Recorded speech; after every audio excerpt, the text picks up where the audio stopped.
امام الانبیاء رحمت للعالمین صلی اللہ علیہ وسلم کے مخلص صحابی حضرت ابو عبیدہ بن جراح رضی اللہ تعالیٰ عنہ یہ عشرہ مبشرہ میں سے ہیں، اور یہ احد کے میدان کے اندر جب اللہ کے پیغمبر صلی اللہ علیہ وسلم کے چہرے مبارک کے اندر خود کی کڑیاں گھس گئی تھی تو انہوں نے اپنے دانتوں کے ساتھ وہ کڑیاں نکالی تھیں، اور کڑیاں نکالتے ہوئے ان کا اپنا دانت ایک شہید ہو گیا تھا۔ اللہ کے پیغمبر نے فرمایا ہر امت کے اندر ایک امین ہوتا ہے، میری امت کا امین ابو عبیدہ بن جراح ہے۔ ان کی وفات بھی محرم الحرام کے مہینے کے اندر ہوئی ہے۔ ابو عبیدہ بن جراح رضی اللہ تعالیٰ عنہ نے بیت المقدس کا محاصرہ کر لیا، صحابہ اکرام بھی ان کے ساتھ ہیں، فاروق اعظم رضی اللہ تعالیٰ عنہ کا زمانہ ہے، ہر طرف اسلام کا بول بالا ہے، بیت المقدس کا محاصرہ کیا ہوا ہے مسلمانوں نے، ہر طرف عیسائی اپنے آپ کو سمیٹ کر قلعوں کے اندر بند ہو کر رہ گئے، بہت سارے دن گزر گئے، عیسائیوں کا محاصرہ مسلمانوں نے کیا ہوا ہے، مسلمانوں کے پاس راشن اور کھانے پینے کا سامان بھی بہت زیادہ ہے۔ ایک دن ایک مسلمان نے عیسائیوں کو آپس میں بات کرتے ہوئے سن لیا، وہ بات کر رہے تھے کہ یہ مسلمان چاہے پوری زندگی بھی ہمارے اس قلعے کا اور بیت المقدس کا محاصرہ کیے رکھیں لیکن کبھی بھی یہ بیت المقدس کو فتح نہیں کر سکتے۔ اس نے کہا یہ ایسی بات آپ کیوں کرتے ہیں؟ ہم نے بہت سارے شہر اور بھی فتح کیے ہیں لیکن یہ شہر بھی انشاءاللہ ہم فتح کریں گے۔ وہ عیسائی آگے سے کہتے ہیں شہر تو تم فتح کرو گے لیکن ہماری کتابوں کے اندر جو لکھا ہوا ہے وہ جھوٹ نہیں لکھا ہوا، ہماری اسلامی کتابوں کے اندر یہ بات لکھی ہوئی ہے کہ بیت المقدس کو جو بندہ فتح کرے گا اس کا نام ابو عبیدہ بن جراح نہیں ہوگا، اس کا نام عمر بن خطاب ہوگا۔ اب مسلمان بڑے خوش ہوئے کہ عمر فاروق تو ہمارے امیر المومنین ہیں، ادھر ہی کہنے لگے اللہ کی قسم ہم بیت المقدس کو فتح کریں گے۔ ابو عبیدہ نے ایک بندہ تیار کیا جس کا نام عمر تھا اور شکل بھی تھوڑی بہت ملتی تھی، فاروق اعظم جیسی اس کا حلیہ بنایا، ان کے سامنے کر دیا اور کہا یہ عمر آ گیا ہے، اپنی چابیاں اس کے حوالے کرو۔ عیسائی کہنے لگے اللہ کی قسم یہ دکھنے میں تو عمر ہے لیکن حقیقت میں عمر نہیں ہے۔ اب ابو عبیدہ بن جراح نے خط لکھا، فاروق اعظم رضی اللہ تعالیٰ عنہ کی طرف خط لکھتے ہیں امیر المومنین بیت المقدس کی فتح آپ کے آنے پر موقوف ہے، آپ جب آئیں گے تو بیت المقدس فتح ہوگا ورنہ بیت المقدس فتح نہیں ہوتا ہے۔ عیسائی کہتے ہیں کہ اگر عمر آ جائے تو ہم لڑے بغیر اپنی چابیاں عمر کے حوالے کریں گے۔ اب فاروق اعظم رضی اللہ تعالیٰ عنہ پر ان کے پاس خط پہنچا ہے، خط دیکھا ہے، بڑے خوش ہو گئے کہ میرا تذکرہ پچھلی کتابوں میں بھی موجود ہے۔ اپنا ایک غلام لیا، ایک اونٹ لیا، دوسرا اونٹ نہیں، ایک ہی، کیونکہ سوار دو تھے اور دو سواروں پر ایک اونٹ پر دو سوار ہو سکتے ہیں بندے، ایک اونٹ لیا بیت المال سے، ایک غلام لیا ساتھ۔ اب معاملہ یہ بن گیا کہ ساتھ سفر کا سامان بھی موجود ہے، اونٹ پر سفر کا سامان بھی رکھنا ہے اور اونٹ پر سوار بھی ہونا ہے۔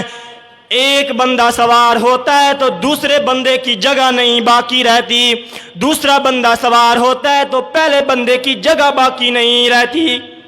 دو بندے سوار ہو سکتے ہیں، ایک بندہ سوار ہو سکتا ہے اور ساتھ سامان رکھ سکتا ہے، دو نہیں ہو سکتے۔ ادھر رکھ دیں، ٹھیک ہے، وہ پانی موجود تھا پہلے۔ فیصلہ یہ ہوا کہ منزلیں طے کرتے ہیں، ادھر سے لے کر فلاں مقام پر حضرت عمر سوار ہوں گے اور فلاں مقام سے لے کر فلاں مقام پر غلام سوار ہوگا، یعنی سرگودا جانا ہو تو ایک منزل فقیریاں تک، پھر آگے سالم تک، پھر اس طرح کر کے منزلیں طے ہو گئی۔ فاروق اعظم رضی اللہ تعالیٰ عنہ کی جب باری آتی ہے مہار پکڑ کر اونٹ کی چل دیتے ہیں، اس طرح مہار پکڑی ہوئی ہے جس طرح کہ غلام پکڑتا ہے، جب غلام کی باری آتی ہے تو وہ بھی مہار پکڑ کر چل دیتا ہے. چلتے چلتے بیت المقدس کے قریب پہنچ گئے. اب ایک منزل باقی رہ گئی. اب فاروق اعظم کی باری چلنے کی آ گئی, غلام کی باری سوار ہونے کی آ گئی. وہ غلام کہتا ہے امیر المومنین آپ اگر غصہ نہ کریں, برا نہ مانیں تو میں مہار پکڑ لیتا ہوں, آپ میری باری پر سوار ہو جائیں. فاروق اعظم نے فرمایا نہیں, عدل ہوگا, انصاف ہوگا, جس طرح کے پیچھے ہماری روٹین چل رہی تھی ایسے ہی آگے چلے گی. میں سوار نہیں ہوں گا, میں پیدل چلوں گا, تو سوار ہوگا. اقبال نے جب یہ منظر دیکھا نا تڑپ اٹھتے ہیں, فرماتے ہیں منزل سے آگے بڑھ, منزل تلاش کر, مل جائے تجھ کو دریا تو سمندر تلاش کر. ہر شیشہ ٹوٹ جاتا ہے پتھر کی چوٹ سے, پتھر ہی ٹوٹ جائے وہ شیشہ تلاش کر. دنیا تیری لٹ گئی رہزن کے ہاتھوں, دنیا تیری بدل دے وہ رہبر تلاش کر. دنیا تیری گزر گئی سجدوں میں, آخرت تیری بدل دے وہ سجدہ تلاش کر. یہ آخری فقرہ سنیے گا. اقبال کہتے ہیں کرے سوار غلام کو اونٹ پر, کرے سوار غلام کو اونٹ پر, پیدل خود ہی چل دے وہ آقا تلاش کر.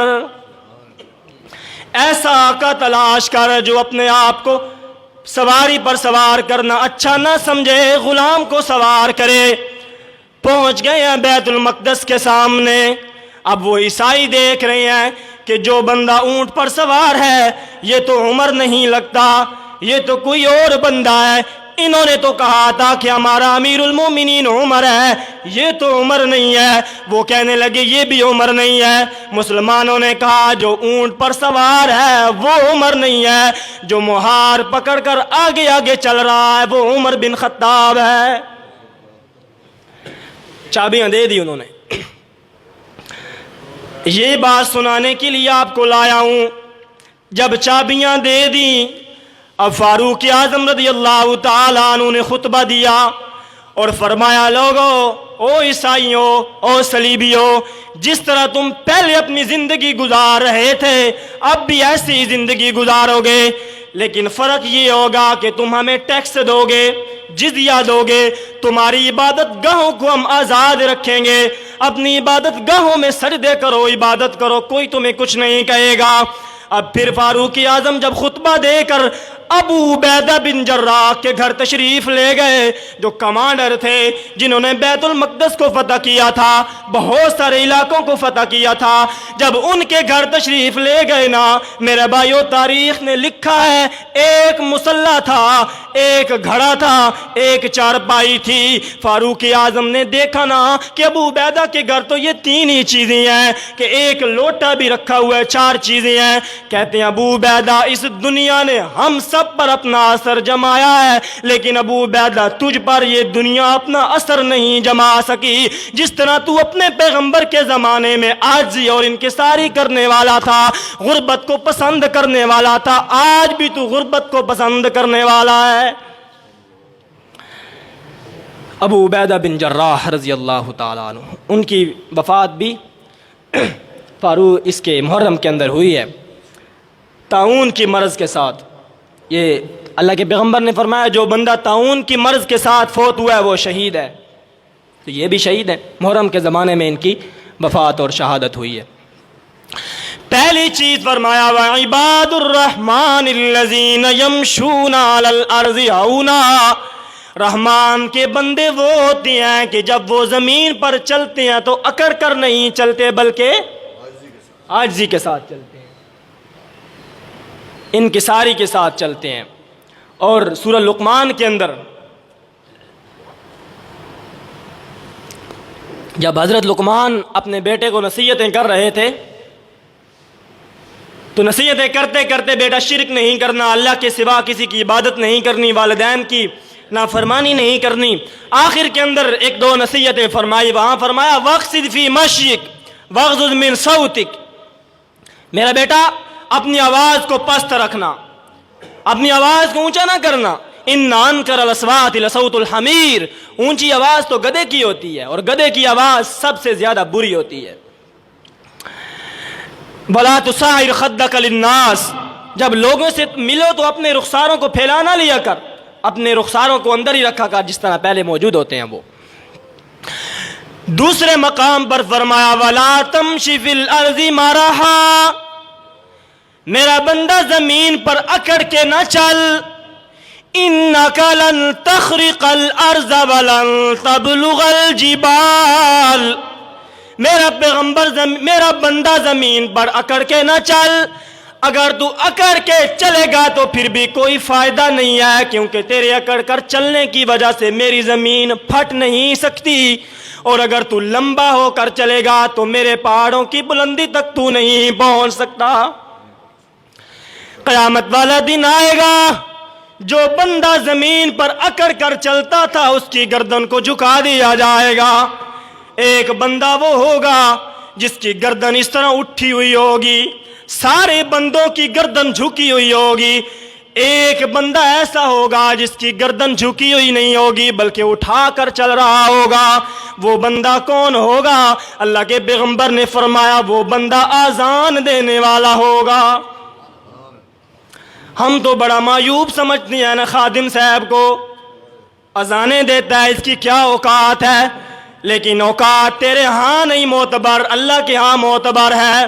جب ساری دنیا کی گردنیں جھکی ہوئی ہوں گی تو اذان دینے والے بندے کی گردن اٹھی ہوئی ہوگی۔ تو پہلی چیز ہونا، اکڑ کر نہیں چلتے، عاجزی کے ساتھ۔ دوسری صفت فرمایا اپنے بندوں کی، فرمایا وَإِذَا خَاطَبَهُمُ الْجَاهِلُونَ